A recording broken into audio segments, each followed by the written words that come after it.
Bonjour, bienvenue dans l'émission Partage ton cœur. Alors cette émission a pour but de partager des vies transformées, mais aussi bien sûr des témoignages chrétiens. Alors aujourd'hui, je suis avec Sabrina Kebli. Bonjour Sabrina, comment vas-tu ?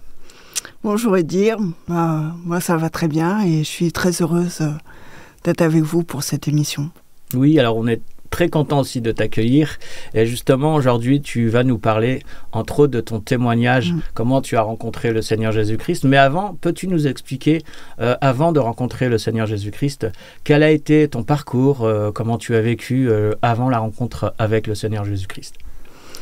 Alors moi j'ai grandi en région parisienne, d'un père algérien et d'une mère française, mais qui ne m'ont jamais parlé de Dieu. Donc j'ai grandi, comme on dit, un peu sans foi ni loi. Bon, ma mère, elle m'a élevée comme elle a pu. Il faut dire que mon père, à l'âge de 5 ans, nous a quittés. Parce que lui, tout ce qui l'intéressait, c'était sortir avec ses amis, les femmes, les bars. C'était quelqu'un qui aimait vivre la nuit et c'était pas un père de famille. Bon, je dois dire que quand il est parti, ça n'a pas beaucoup changé ma vie parce que je voyais très peu. Et j'ai même plutôt ressenti du calme à la maison parce que mes parents se disputaient souvent, je les voyais même en train de se battre.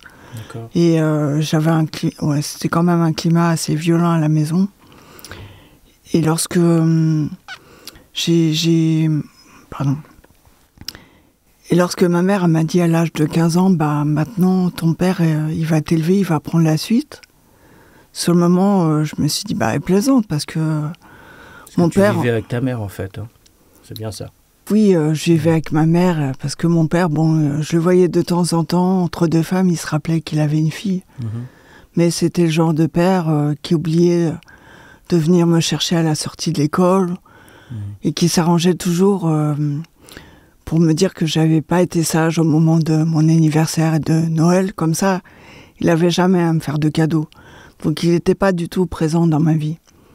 C'est pour ça que quand j'ai eu 15 ans, ma mère m'a dit un jour, bon, je t'ai élevé jusqu'à présent, maintenant ton père il va prendre la suite. Bon, sur le moment, je me suis dit, mais elle plaisante parce que oui, mon père ne s'était jamais vraiment occupé de moi. Mais en fait, ma mère avait rencontré quelqu'un d'autre, elle voulait refaire sa vie, donc elle s'est arrangée avec lui pour que je parte vivre chez lui. Donc j'ai fini l'année scolaire. Et c'est comme ça qu'à l'âge de 15 ans, je me suis retrouvée chez mon père. D'accord. Ok, très bien. Alors justement, comment ça s'est passé, cette vie ensemble avec ton père à l'âge de 15 ans et puis dans quelles conditions aussi, hein, Déjà, j'ai dû changer de ville. Je suis passée de Sarcelles à Saint-Denis. J'ai quitté mes amis, j'ai changé d'école et surtout... j'avais une éducation qui était différente de chez ma mère. Mon père était strict, j'avais pas le droit de sortir. C'était toujours des relations compliquées avec lui parce qu'il faut dire qu'avec le temps, mon père était devenu de plus en plus alcoolique et de plus en plus violent.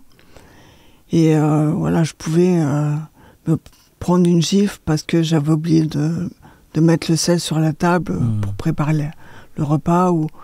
Enfin, il y avait des choses qui étaient vraiment différentes de ce que je vivais chez ma mère. Et pour moi, je l'ai mal vécu. Et à ce moment-là, j'ai commencé vraiment à fumer du cannabis, mais c'était plus pour faire la fête avec mes amis à la sortie de l'école. C'était devenu un besoin quotidien. Et j'ai commencé à vraiment fumer de plus en plus pour calmer mes angoisses. Et le climat qui régnait à la maison était aussi pervers, parce que mon père, toutes les femmes qu'il avait eues, d'ailleurs, l'avaient quitté, soit parce qu'il les avait frappées, fini à l'hôpital, et il avait souvent aussi des gestes aussi même déplacés vis-à-vis de moi. Il n'avait aucun scrupule de rentrer quand j'étais dans la salle de bain, par exemple. Quand j'étais sous la douche, alors que j'avais quand même 15 ans. Et si j'avais le malheur de lui dire de sortir, là c'était non, de toute façon, t'es à moi, tu m'appartiens. Il avait, même il pouvait avoir des gestes déplacés, donc ça me faisait assez peur ce côté dominateur. Et je savais jamais trop à quoi m'attendre. Et un jour, j'ai eu très peur. Il est rentré dans ma chambre. Moi, je faisais semblant de dormir. Et bon, mon père, il n'était jamais rentré bordé. Hein. C'était pas ce genre de c'était père. Pas le genre. Donc, tout ce que je me souviens, c'est que le temps m'a paru très long. Et j'entendais juste les battements de mon cœur dans ma poitrine qui résonnaient. Et je me demandais comment j'allais pouvoir me défendre si jamais il allait aller plus loin. Bon, heureusement, il est ressorti ce soir-là, mais je crois pour moi, ça a été vraiment un moment où ma vie a basculé. C'était pour moi difficile de vivre dans ces conditions-là.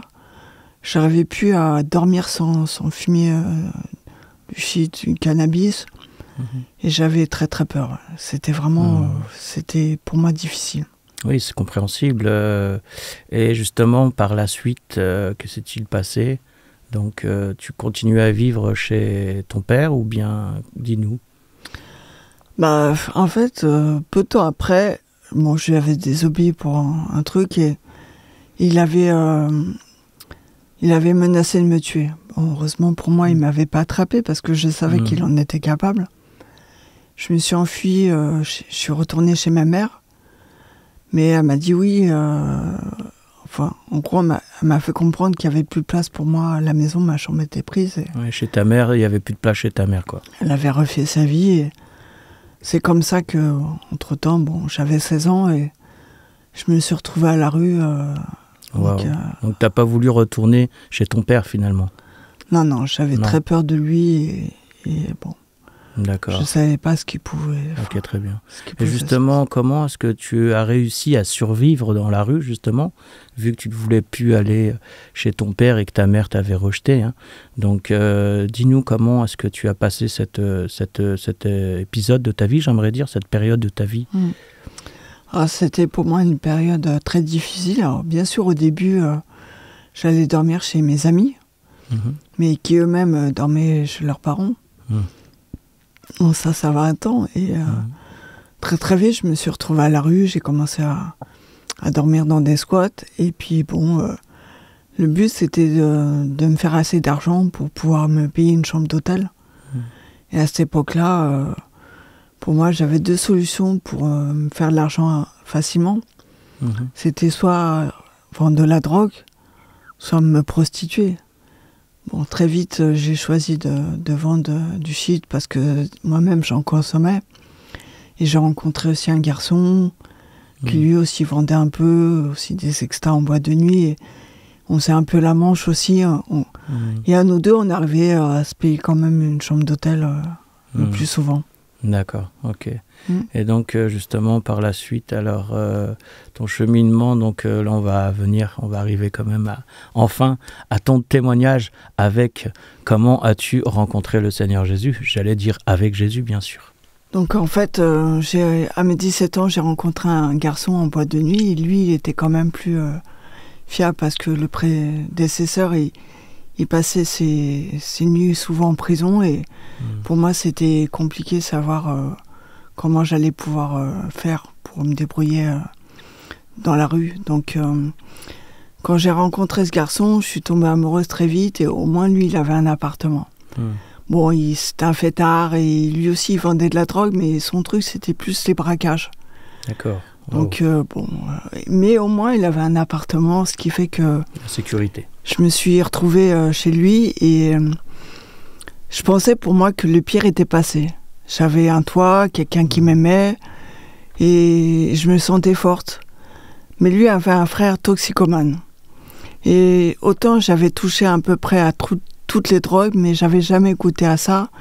Et je lui ai demandé juste une fois, j'aimerais bien goûter par simple curiosité parce que je comprenais pas ce qu'il trouvait comme plaisir dans l'héroïne. Ah, bien sûr, j'ai grandi en cité, je savais très bien comment finissaient les toxicomanes. Mais ça, pour moi, c'était les autres. Moi, j'allais jamais tomber dedans. Et tu sais, ça va très vite. Au début, on espace les doses. Puis un matin, on se lève, on est en sueur, on n'est pas bien. La seule idée qu'on a, c'est d'aller chercher sa dose auprès du dealer du quartier.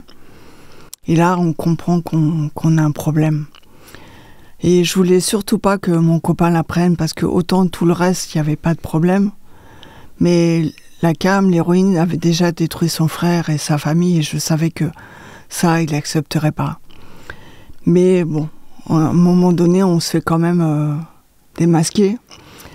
Et étonnamment, il a plutôt bien réagi. Il m'a dit, écoute, mon frère, lui, ça fait 10 ans qu'il est dedans, il sortait de sa 5e cure de désintoxication.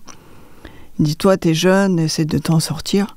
Ah, bien sûr, hein, j'ai pris plein de traitements, tout ce que l'État propose, j'ai fait plein de programmes, je suis partie en cure, même en post-cure. Hein. Une post-cure, c'est un programme qui dure sur 1 an, où des jeunes comme nous apprennent aussi à se lever le matin, prendre des repas. Le but, c'est de se réinsérer dans la vie.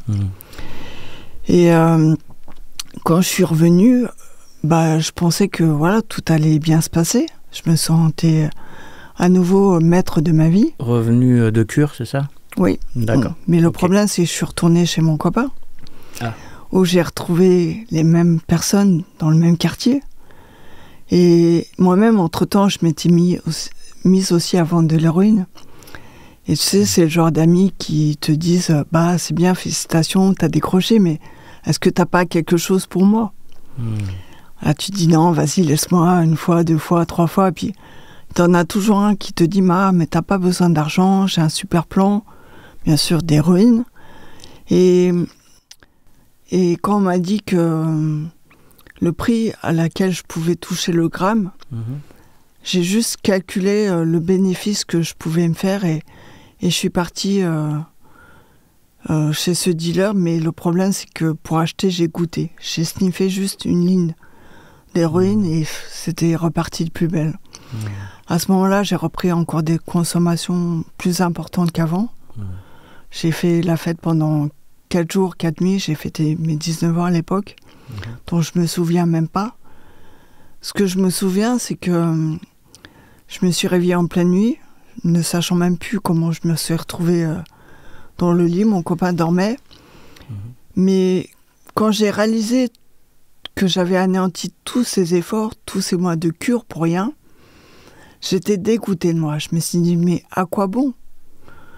Et de toute façon, on va retrouver mon cadavre un jour dans une cage d'escalier, mort d'une overdose, parce que là où je pensais avoir le contrôle, finalement, c'est elle qui me dominait. Et je suis partie dans la salle de bain avec l'intention d'en finir. J'ai pris de l'héroïne que je n'avais pas encore recoupée. J'ai rempli la seringue. Je me la suis injectée. Et normalement, avec une dose pareille, j'aurais dû mourir. Mais j'ai repris conscience. Mais comme je ne croyais pas en Dieu, à rien, à aucun moment, je me suis dit, bon, peut-être qu'il y a quelqu'un qui vient sur moi. Mais non, tout ce que je voulais, c'était en finir avant que mon copain se réveille. Et là, je vois la bouteille d'eau de Javel dans le coin. La salle de bain, je l'attrape, je remplis encore la seringue à nouveau, je me l'injecte, pensant que ça allait me tuer. Bon, ça m'a bien brûlé, hein, mais ça m'a pas tué. Et je me dis, mais c'est pas possible, quoi. C'est comme si même la mort me narguait, comme si même la mort ne voulait pas de moi. Wow. Et là, j'ai vidé la pharmacie, j'ai pris tout ce qui avait une étiquette rouge et j'attendais. Et le temps passait, rien ne se passait. Donc finalement, j'ai pris un couteau, j'ai commencé à m'entailler les veines. Et là encore, je sais pas, c'est comme si mon sang est coagulé. Je comprenais pas trop, mais je me suis dit, j'en ai pour des heures. Donc ce que j'ai fait, c'est que je suis rentrée dans la baignoire, parce que je voulais pas mettre du sang partout. Et j'ai pris le couteau et je me suis mis 2 coups de couteau dans le cœur. Waouh, 2 coups de couteau comme ça dans le cœur, pour en finir avec la vie. C'est ça. Waouh. Bon, à ce moment-là, moi, je me souviens pas de grand-chose. Mon copain m'a trouvé, il a appelé les urgences et moi, je me suis réveillée 1 mois plus tard. Je sortais du coma et la première chose que j'ai vue, c'est les médecins de l'hôpital qui défilent dans ma chambre et il y en a un qui m'a dit « Vous savez, hein, on était là, moi j'étais là quand vous êtes arrivé en urgence et tous les médecins viennent voir la miraculée de l'hôpital. » Bon. Mais pour moi, je comprenais, j'étais à l'hôpital, je réalisais pas encore ce que j'avais fait. Mais pour moi, j'avais juste eu de la chance et ils avaient dit à mon copain que de toute façon, même si je supporté l'opération parce que j'avais quand même une hémorragie interne où j'avais quand même été transfusé 11 litres de sang. J'avais aussi pris plein de choses. J'avais fait aussi des arrêts cardiaques qui étaient, dont ils avaient noté plusieurs arrêts cardiaques, oui. Ouais, mais plus de 20 minutes, ça veut dire qu'ils comptaient même plus, quoi. Et dans le meilleur diagnostic, c'était que je serais qu'un légume, je reconnaîtrais personne parce que l'encéphalogramme était plein, en fait. Okay. Mon cerveau était mort. Donc, comme tu vois... oui, tu es bien là, devant moi, en chair et en os, et toute sa tête. Et waouh, quel témoignage. Ouais. Et parce que, oui. Parce que dans tout ça, j'avais une cousine qui est chrétienne, du côté algérien, du côté de mon père, et j'ai une cousine qui est chrétienne. Elle est venue prier pour moi quand j'étais dans le coma. D'accord, et tu es resté 1 mois dans le coma à l'hôpital. Ouais. Hein. Et quand elle est venue me voir à mon réveil, elle m'a dit, toi, vraiment... Jésus, il t'aime, hein. C'est lui qui t'a gardé parce que moi, j'ai prié pour toi et j'ai vu la main de Dieu sur ta vie.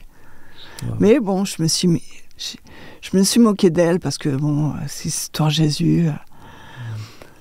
Pour moi, il n'y avait rien qui avait changé. Je dois dire que dès que j'ai pu me lever, même remarcher dans les couloirs, la première chose que j'ai fait, c'est que j'ai recommencé à fumer des cigarettes. J'ai même trouvé le moyen de reprendre de l'héroïne.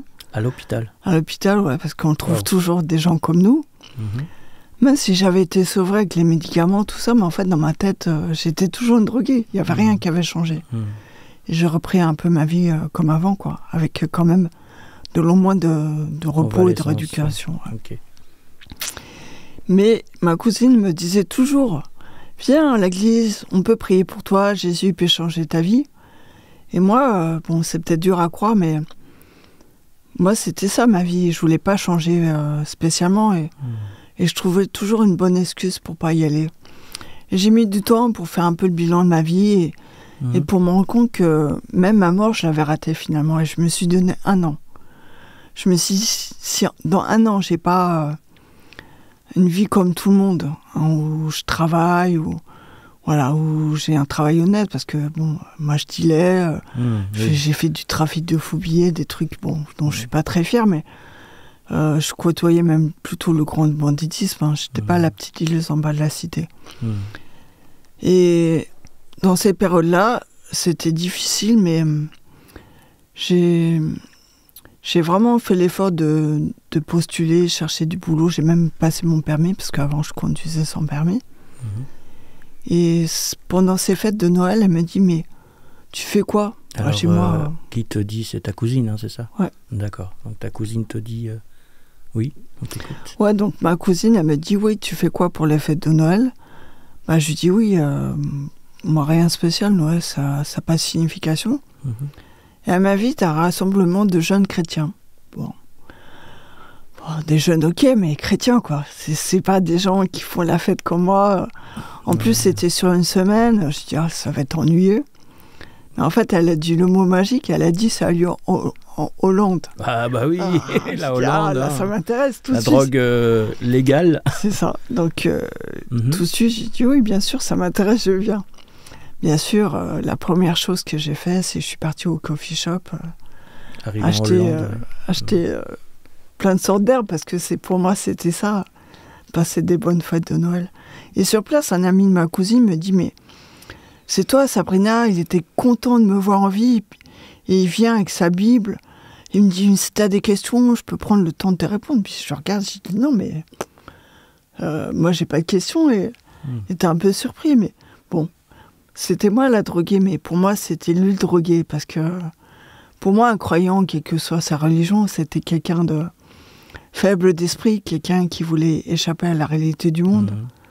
Donc je me dis, le pauvre, il faut que je l'aide avec cette histoire de Jésus, là. Je me moquais de lui avec son vieux bouquin. Pour moi, c'était des vieilles histoires écrites par les hommes.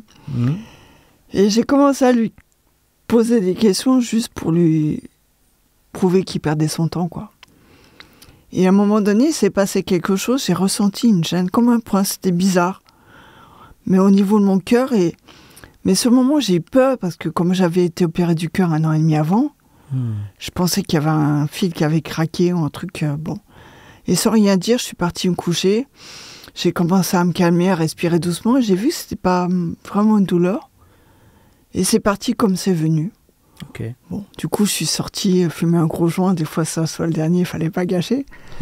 Et le lendemain matin, on reprend la conversation. Puis là, avec ce garçon, l'ami de ton cousin, ta cousine. Ouais, et il me reparle de Jésus et d'un père qu'on voit son fils mourir pour moi. Je dis, mais ce Jésus, moi, je le connais pas et je connaissais rien. Pour moi, Jésus, c'était juste une date sur un calendrier, avant, après Jésus-Christ. Et puis, il me parlait toujours qu'il pouvait pardonner tous mes péchés. Et en fait, je comprenais pas ce mot. Moi, c'était pas du tout dans mon vocabulaire, mais j'étais trop fière pour lui demander ce qu'il voulait dire. Discrètement, je vais voir ma cousine, je dis, mais qu'est-ce qu'il dit? Alors, ma cousine me dit, oui, ben, en fait, le péché, ce sont des choses qu'on fait qui plaisent pas à Dieu. Puis là, je commence à réfléchir, je dis, attends, je me vexe un peu, tu vois, je dis, ton pote, en fait, il est en train de dire que je suis pas quelqu'un bien, quoi. Je dis, attends, moi, je suis quelqu'un bien, ok, je vends de la drogue, mais je vendais pas aux gamins à la sortie des écoles, je vendais pas de l'héroïne aux femmes enceintes. Bon, j'avais toujours mon 8 mm à la ceinture pour me défendre au cas où, mais après tout, j'avais jamais tué personne. Pour moi, j'avais mes propres valeurs, quoi. Alors, avec ton 8 mm, qu'est-ce que tu veux dire par là, par ton 8 mm que tu avais à la ceinture? C'est quoi un 8 mm? Un flingue. D'accord, un pistolet. Et qu'est-ce que tu faisais avec un pistolet à ton âge? T'avais quel âge à l'époque? J'avais 17 ans, mais 17 bon, ans. Je côtoyais vraiment le grand banditisme, donc, oui, donc c'était vraiment pour me défendre. D'accord, et ce pistolet, c'était, oui, juste pour te défendre que tu l'avais, c'est ça? Ouais, et puis bon, j'étais une femme dans un milieu d'hommes, donc il fallait que je me fasse respecter aussi. Donc, ouais, donc c'était lié c'était surtout aussi, au respect dans ce milieu-là, parce que tout le monde pouvait... Enfin, je sais pas, c'est moi qui... Je me pose cette question. Est-ce que tu avais d'autres amies femmes qui portaient aussi des flingues, des pistolets, ou bien tu étais la seule? À ma connaissance, non, peut-être la seule, mais après, bon, comme j'ai expliqué, mon copain était braqueur de banque, donc voilà. Donc déjà, c'était beaucoup plus accessible d'avoir un pistolet au lieu d'avoir une bombe lacrymogène ou un coup de poing américain, non. C'est quand même plus pratique pour faire des braquages. Oui, bon. Alors, par contre, tu n'as pas assisté à Enfin, tu n'as pas fait de braquage, il me semble. Si? Moi, non. D'accord. Non. J'ai fait des cambriolages, des trucs comme ça, mais... Donc ce pistolet-là te servait en fait tout simplement à te défendre et aussi à te procurer une certaine sécurité, j'imagine. En fait, le pistolet servait à me protéger et aussi à me faire respecter dans ce milieu-là. Mais quand il a lu un autre passage de sa Bible, dont je me moquais, j'ai ressenti à nouveau la même chose, la même sensation au niveau de mon cœur. Là, cette fois-ci, j'ai pas eu peur, mais j'ai fait le lien que les 2 fois où ça s'est produit, c'est quand il m'a lu un passage de son livre, là, dont je me moquais, sa Bible. J'ai rien dit à personne, mais je me dis, ça, c'est trop bizarre, quoi. Et j'avais pas d'explication logique. À la fin, j'ai dû un peu l'énerver. Il m'a dit, écoute, tu veux savoir si ce Jésus-là, dont je te parle, il est vivant, il est vrai, tu n'as qu'à faire ta propre expérience et tu verras. Et je lui ai dit, ok, je suis rentrée à Paris. Et dans ma chambre, bien sûr, j'ai fumé un peu tout ce que j'ai ramené, mais j'ai quand même repensé à tout ce que j'avais entendu.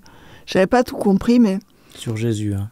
Ouais, sur Jésus, et aussi des témoignages que les uns et les autres m'avaient partagés, quoi. Ou si c'était pas ce Jésus, j'avais pas non plus d'autres explications de savoir ce que ça pouvait être. Moi, je croyais en rien. Mais dans tout ce qu'il m'avait expliqué, j'avais quand même compris la notion du paradis et de l'enfer. D'accord. Okay. Et comme j'avais été dans le coma, j'avais failli mourir, je me suis dit, un jour, de toute façon, je vais quand même mourir, comme tout le monde. S'il n'y a rien après la mort, c'est pas grave. Mais si ces chrétiens, ils ont raison là, et que ce Jésus, ce Dieu existe, je vais aller où? Je me dis quand même, il faut que je sois sûr de moi. Et dans ma chambre, j'ai commencé à parler à ce Jésus et à faire le bilan de ma vie. Et ça a duré, je sais pas, peut-être 2 heures. Et je lui ai quand même dit, mais tu vois, moi, j'ai fait des choses dont je suis pas très fière, mais je te connais pas, je connais pas tes valeurs, tes critères, mais je peux reconnaître qu'à tes yeux, je suis peut-être pas si bien que ça. Et j'avais été sincère. Envers Jésus, hein. Tu as prié, tu as parlé à Jésus. Ouais, j'ai parlé à Jésus parce que je savais pas prier, j'ai jamais prié, mais... D'accord. Mais j'ai vraiment dit tout ce que j'avais fait, même des choses dont j'étais pas très fière. Parce que pour moi, c'était pas facile. je me considérais comme une victime. J'avais pas choisi de me retrouver à la rue à l'âge de 16 ans. Et à ce moment-là, dans cette frustration, je dis bon, alors, comme on m'avait dit, il faut être en espérance, je dis voilà, j'ai testé.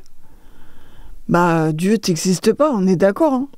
Ce que tu as dit à Dieu, hein. Tu as dit ça à Jésus. J'ai dit c'est ton dernier mot. D'accord, ok. Et j'ai attendu quelques secondes. Et puis là, j'étais soulagée parce que... T'attendais quoi? Une réponse de sa part? Ouais, je sais pas. Je vais pas dire que je m'attendais à ce que des anges apparaissent. J'en sais rien. Mais il y a une part de moi qui voulait savoir si c'était vrai et je m'attendais à quelque chose, ouais. Et quand rien se passait, bah, du coup, j'ai été soulagée et j'ai attrapé mon sachet d'air pour fêter la bonne nouvelle que Dieu n'existait pas. Et quand j'ai regardé la drogue que j'avais, je lui ai dit, tu vois, moi, la drogue, c'est toute ma vie. J'ai commencé à fumer la cigarette à 12 ans. Le shit à 13 ans. Après les ecstasy, LSD, l'héroïne. Enfin, j'ai pris toutes sortes de drogues jusqu'à aujourd'hui. Je peux pas rester une journée sans me prendre quelque chose. Mais je lui ai dit, mais si tu me délivres de ça, là, je crois en toi, je te suivrai. Je ne sais pas d'où me sont venus ces mots, mais à ce moment-là, j'ai à peine fini ma phrase que j'étais vraiment remplie, j'ai vraiment la présence de Dieu qui m'a remplie dans tout mon corps, littéralement de la tête aux pieds. Et c'était tellement extraordinaire, tellement plus merveilleux, plus intense, plus fort que même n'importe quelle drogue ne m'avait jamais procuré une telle sensation de bien-être. C'était. T'avais la paix. Ouais, c'était. Paix. Okay. Je sais même pas les mots pour exprimer le bien-être que je vivais. J'ai compris finalement que je recherchais ça, ce bien-être à travers la drogue qui n'est qu'artificielle. Et à ce moment-là, je pouvais plus dire que Jésus n'existait pas parce que j'avais fait ma propre expérience, que c'était concret, quoi. Et c'était tellement concret pour moi que c'était vraiment le meilleur deal que j'avais passé. J'étais convaincue qu'il m'avait vraiment délivré de tout. J'ai tout pris ce que j'avais dans ma chambre et j'ai jeté toute la drogue dans mes toilettes. Et à partir de là, j'ai été totalement délivrée de toutes mes dépendances. Waouh, quel témoignage! Et justement, par la suite, tu as commencé finalement à croire à Jésus puisqu'il est venu te visiter. Hein. Tu es rempli de paix, il t'avait donné sa paix, sa joie. Donc finalement, cette drogue de Jésus était meilleure que la drogue qui est que temporaire, tandis que Jésus, c'est pour toujours. Et justement, par rapport à ça, tu n'as pas eu, parce que généralement, quand on a été dans la drogue pendant longtemps, ou alcoolique ou autre, ce qu'on appelle la dépendance, c'est qu'on est dépendant. Si on n'a pas notre dose chaque jour, on ne se sent pas bien, on a de la fièvre, ainsi de suite. Mais justement, par rapport à ça, est-ce que tu n'as pas eu de manque après? Comment ça s'est passé? Non, non seulement j'ai pas eu de manque, mais sur rien, quoi. De la cigarette, en fait, j'ai été délivrée de toutes mes dépendances, instantanément, ce soir-là, quand j'ai rencontré Jésus dans ma chambre. Tout est parti. Et pour donner un exemple concret, une semaine après, je rencontre une fille dans la rue qui me dit « Mais t'as pas du feu ?» Et moi, en fait, spontanément, je lui dis « Non, désolé, je fume pas. » Mais en fait, ça m'a surpris d'entendre ces mots sortir de ma bouche parce que, pour moi, j'avais fumé même la cigarette toute ma vie, quoi. Et là, en fait, j'ai compris que j'avais pas juste été délivrée du manque physique, qu'il y avait vraiment quelque chose à l'intérieur de moi qui avait changé. Que ce que les sevrages ou même... n'ont pas réussi à faire, quoi. Tout ce que j'avais pas vécu, même par le passé avec les cures et même le sevrage à l'hôpital. Là, il y avait vraiment quelque chose qui avait changé à l'intérieur de moi. J'étais vraiment une nouvelle personne.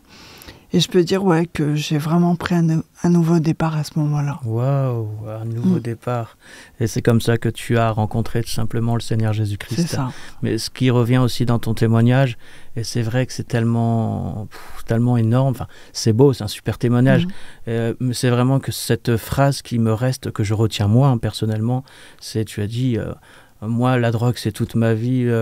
Si toi, tu me délivres pas, en gros, moi, je peux pas le faire. Donc, donné tout ton cœur à Jésus finalement. Donc du coup, là il est intervenu, c'est ce qui s'est passé. Mais tu as été aussi, c'est ça qui est beau, tu as été sincère avec Dieu, tu n'as rien caché. De toute façon, il est Dieu, il connaît tout. Mais tu as vraiment parlé avec ton cœur. Waouh, quel témoignage, Sabrina. Alors sur les mots de cette fin d'émission, s'il y a quelque chose en particulier, un verset plutôt ou autre qui t'a touché durant ta vie, que tu voudrais partager à tous ceux qui vont entendre cette émission, s'il y avait un verset ou quelque chose, une parole, dis-nous, ça serait laquelle? Quelque chose qui te tient vraiment à cœur. En tout cas, je pense que une parole que je veux dire à chaque personne qui peut vivre vraiment des dépendances lourdes ou qui sont marginalisées, parce que moi, on m'a souvent catalogué, toi, t'es qu'une droguée, tu t'en sortiras jamais, t'es foutu. Je pense que si Jésus a fait ça pour moi, il peut le faire pour n'importe qui. Parce que non seulement j'étais, même médicalement, perdue, mais je croyais même pas en Dieu à la base. Et je pense qu'il n'y a que Dieu qui a le dernier mot sur la vie de quelqu'un. Okay. J'en suis le témoignage vivant. Très bien. Alors encore merci à toi Sabrina. On va se retrouver également dans une seconde émission, la suite de celle-ci d'ailleurs, sur justement ce que tu fais dans la vie, dans le service aussi de Dieu, mais également la vie de tous les jours, après cette grande victoire que tu as vécue, plutôt que le Seigneur t'a accordé, ou plutôt est venu à ton secours. Donc on vous dit tout simplement à très bientôt pour cette seconde émission avec Sabrina Kebli. Et n'hésitez pas, si vous avez à cœur de nous contacter sur le générique de cette vidéo, vous avez toutes les coordonnées à la fin de cette vidéo. Donc n'hésitez pas à nous contacter et on vous dit tout simplement avec Sabrina à très bientôt. À très bientôt. Bye. Ouais.